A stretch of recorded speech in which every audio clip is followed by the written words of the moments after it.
Welcome to my digital Educare YouTube channel.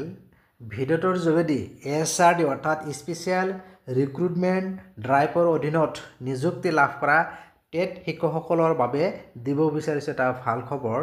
এতিয়া চাওক, নিৰ্দেশনাখন প্ৰকাশ পাইছে, অৰ্ডাৰ কপিখন প্ৰকাশ পাইছে গভৰ্ণমেণ্ট অফ আছাম। ইয়াতে চাওক, considering the large number of new appointment of teachers under special recruitment drive and in the interest of public, the period of release of provisional salary to the newly appointed teachers under the Directorate of Elementary Education Assam is hereby extended for further period of 3 months beyond the first period of 6 months. যেহেতু প্ৰথম নিযুক্তি পোৱাৰ পিছত 6 মাহমান কি থাকে, SIUৰ যিটো ফাইনেন্সৰ SIUৰ approval নহালৈকে প্ৰথম 6 মাহ প্ৰভিশ্যনেল চেলাৰী প্ৰদান কৰে। এই 6 মাহৰ ভিতৰত SIUৰ এপ্ৰুভেল আহিব লাগে, আৰু যদি SIUৰ এপ্ৰুভেল নাহে তেতিয়াহ'লে SIUৰ এপ্ৰুভেল নহালৈকে এই চেলাৰী বন্ধ থাকে। কিন্তু যেহেতু SRDৰ অধীনত স্পেচিয়েল ৰিক্ৰুটমেণ্ট ড্ৰাইভৰ অধীনত বৃহৎ সংখ্যক নিযুক্তি প্ৰদান কৰিছে, এইসকলৰ যি SIUৰ এপ্ৰুভেল প্ৰথম 6 মাহৰ ঠাইত আৰু 3 মাহ বঢ়াই দিছে। অৰ্থাৎ যিসকলৰ SIUৰ এপ্ৰুভেল অহা নাই সিহঁতসকলৰ চেলাৰী বন্ধ নহয়, আৰু 3 মাহ সময়সীমা বঢ়াই দিছে।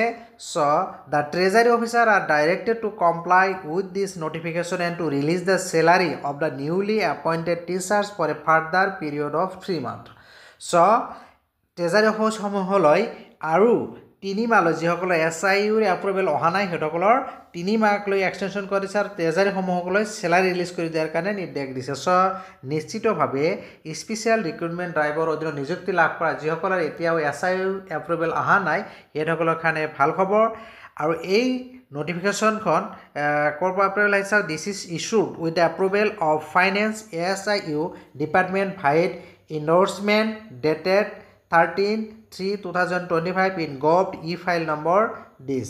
This order will come into force with immediate effect. নিশ্চিতভাৱে SRDৰ অধীনত নিযুক্তি লাভ কৰা শিক্ষকসকল যিসকলৰ SIUৰ এপ্ৰুভেল অহা নাই সিহঁতসকলে ভাল খবৰ। এই 3 মাহৰ ভিতৰত আপোনালোকৰ SIU এপ্ৰুভেল নিশ্চিতভাৱে আহিব। আপোনালোকৰ দৰমহা বন্ধ নহয়। মোৰ এই ভিডিঅ'টোৰ যোগেদি ভাল খবৰটো জনালোঁ। ভিডিঅ' ভাল লাগিলে লাইক আৰু শ্বেয়াৰ কৰিব, আৰু এনেকুৱা ধৰণৰ গুৰুত্বপূৰ্ণ তথা ভাল খবৰ পাবলৈ যিসকলে চেনেলটো ছাবস্ক্ৰাইব কৰে চেনেলটো ছাবস্ক্ৰাইব কৰি নটিফিকেশ্যন বেলটো অল কৰি দিব। Thank U.